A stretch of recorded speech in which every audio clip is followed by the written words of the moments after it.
Bad Pop here today. And I don't have just bad news for you. I got some good news. Bad news is no one wants to date you. No. But the good news is all of this on this episode came from you. Break out your Sunday finest and get ready for deal breakers.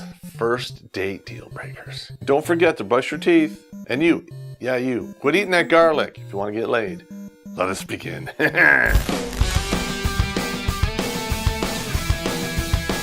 Yeah. She talks about her ex a lot. The entire thing is how much of a douchebag he is, how bad he was to her, blah, blah, blah, blah, blah. You know what that means? You're the rebound guy. Free pass to hit it, quit it, run it through all the gears, neutral, slam it, park stop it, and then leave it on the lot where you found it, right in Section 8 housing. If it feels like a job interview, that's exactly what it is. There's no love interest there. It's all financial. And a lot of you guys out there are using Plenty of Fish or Match or Zoos. You've come across the profiles where they flat out say, if you don't make X amount of dollars, don't even bother writing me. You're dealing with a halfway hooker. And that's a good episode. You should check that one out. Prostitution. No, if it's too expensive, but if it's good, yeah. Not that I would know.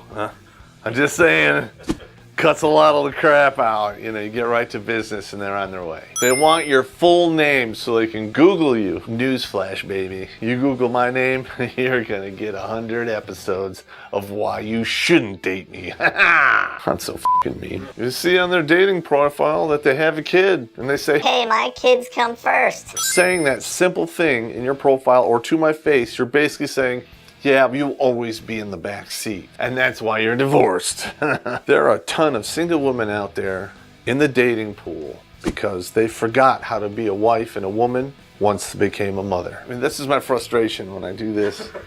When I do this, that means Pop is frustration levels like an 8.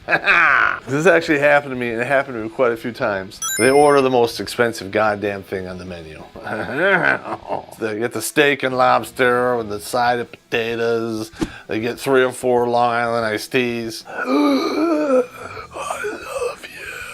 By that time, I don't even want to hit it, quit it, leave it in the parking lot. I just want to leave. You don't want to be married to Jabba the Hutt. If I shack up with this chick or I have her around me on a regular basis, guess what's going to happen? Gonorrhea! No.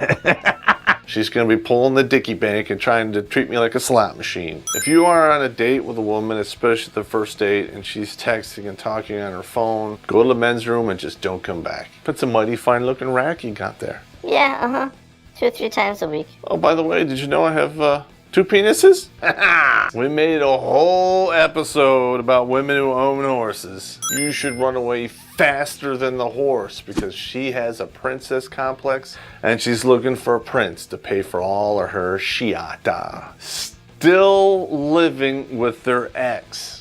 So they're out shopping for a new piece of Peg D while the old Peg D is still at the house. Oh my God. How creepy and sick is that? And odds are he's going through the back burner blues and he doesn't even know he's going to be the ex yet. Do the dude a solid and warn him. A virgin after the age of 22. Now, this might not necessarily mean she's a true virgin. You sucked yourself 30 to 35 Peg Ds and still call yourself a virgin?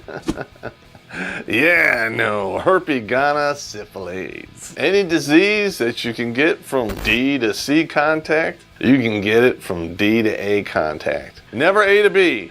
Never A to B. Don't go A to B. Ass to mouth. You sit down and this woman starts to nitpick you, like your clothes, your shoes, your cars. You don't need that shit. That's just the tip of the iceberg. Take it no further and don't turn the situation into a Titanic by marrying that piece of shit. You've been dating this woman for 6 months and she's already pulling out the L word. She's gonna stalk you. She'll boil your rabbit and stick your head on a spike right next to your own body.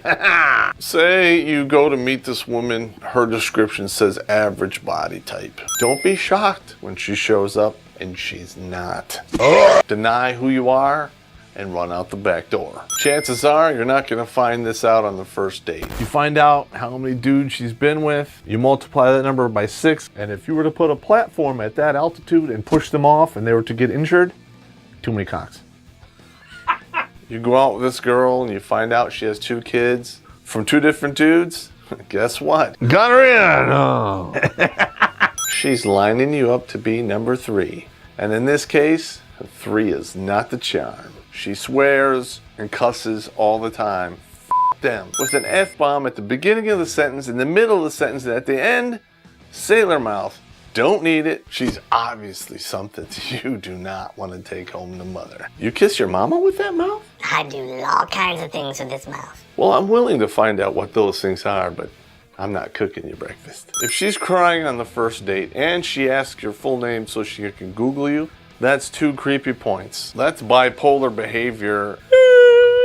What's wrong? They put lettuce on my burger. Really? They put that on? Wah. If she shows up 30 minutes late, guess what? She has no concept of time, and that is a cunt point. You're going to be second fiddle, she's going to do her own deal, and you're going to have to chase her and keep up with that. Hi, I'm here. F that shit. Sounds refreshing, right? Pay your check and leave. If she has a questionable past, be it drugs, jail, yeah, okay. Do not write a check against this. You're only getting one side of the story on this, and it's probably sugar-coated. And if they're fat, they'll probably eat that too. Winning! Oh, no, that was mean. I don't care. Ran into a woman like 4 or 5 years back. $67,000 in student loans.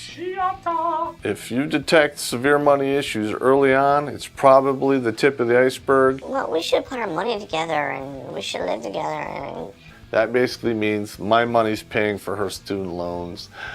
No. Jettison yourself from that situation and save yourself a lot of headache and money in the future. My ex-wife went cuckoo for Cocoa Penis Puffs, and then there was a couple of Wiener Schnitzels in there, Rice Krispie treats. Totally unrecoverable. And it doesn't matter. Whatever story they come up with, or however they rationalize their behavior of cheating on their spouse, if they can do that to them, they can do it to you. The scorpion always stings the frog. You're a hooer, a hoe, a slow, a slewer, and a slag. That's a clam chowder stew down there. If she has spotty work history and there's long periods of unemployment, if you show up to a date and you were a nanny or you're a Molly maid, chances are she's shopping around for somebody to pay the bills. Never the nanny. That's what killed Robin Williams. And ask Arnold Schwarzenegger.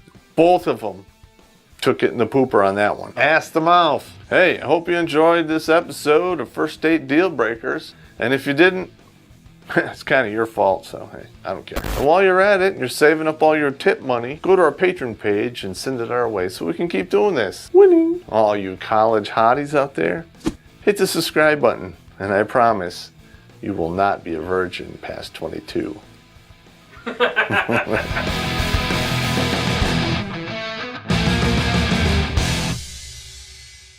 This happened to me. My ex did this.